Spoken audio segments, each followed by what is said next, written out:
राजस्थान के दिल में सुनहरे रेत के बीच बसा एक प्राचीन गांव था जिसका नाम था कुलधारा। गांव के किनारे एक पुरानी वीरान हवेली थी जिसे ठाकुर की हवेली के नाम से जाना जाता था। गांव वाले रात में हवेली के आने वाली रहस्यमय फुसफुसाहटों के बारे में धीमी आवाज़ में बात करते थे।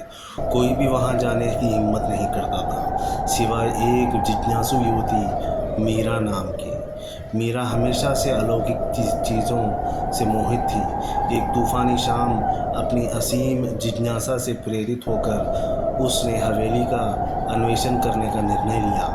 एक लालटेन और साहस के साथ वह हवेली में दाखिल हुई। हवा में धूल भरी थी और फर्श की लकड़ियां चरमरा रही थी। जैसे ही वह अंधेरे गलियारों में घूमी उसने धीमी फुसफुसाहटों से सुनी। ऐसा लग रहा था जैसे कोई उसका नाम पुकार रहा है, मीरा मीरा। उसका दिल तेज़ी से धड़कने लगा, लेकिन उसने हिम्मत नहीं हारी और फुसफुसाहटों के स्तोत्र का पता लगाने के लिए आगे बढ़ी। वह फुसफुसाहटों का पीछा करते हुए एक भव्य सीढ़ी तक पहुंची जो तहखाने की ओर जाती थी। सीढ़ियां उतरते हुए वह एक मंद रोशनी वाले कमरे में पहुंची जहां पुराने फर्नीचर सफ़ेद चादरों से ढका हुआ था। कमरे के बीच में एक प्राचीन आईना था जिसकी सतह धूल से ढकी हुई थी। फुसफुसाहटें और तेज़ हो गई और अधिक जोरदार। मीरा ने आईने के साफ किया और अपने भयावहता में उसने देखा कि आईने में उसकी परछाई नहीं बल्कि एक धुंधली आकृति खड़ी थी। वह मुड़ी लेकिन कमरा खाली था। अब फुसफुसाहटें आईने से आ रही थी, हमें मदद करो, हमें मुक्त करो। वे कितनी विनती कर रहे थे। मीरा ने महसूस किया कि आत्माएं आईने में फंसी हुई थी। साहस जुटाकर उसने पूछा, मैं आपकी कैसे मदद कर सकती हूँ? फुसफुसाहटों ने उसे पास की शेल्फ पर रखी एक धूल भरी पुरानी किताब की ओर इशारा किया।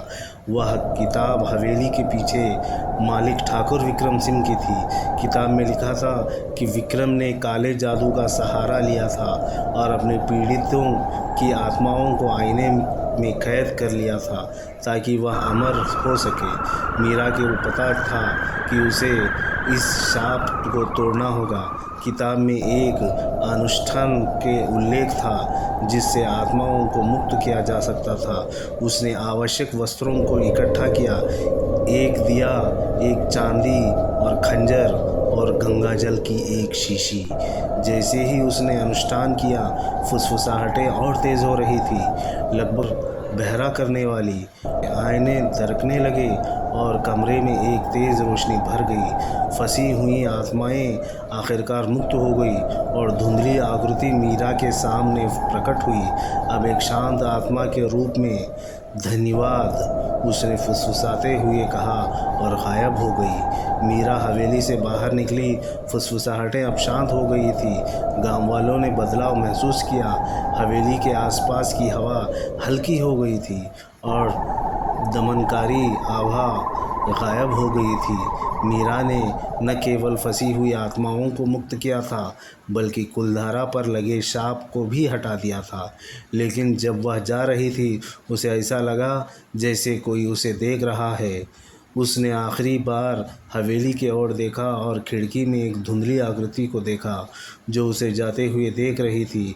फुसफुसाहटें बंद हो गई थी लेकिन परछाई अभी भी बनी हुई थी।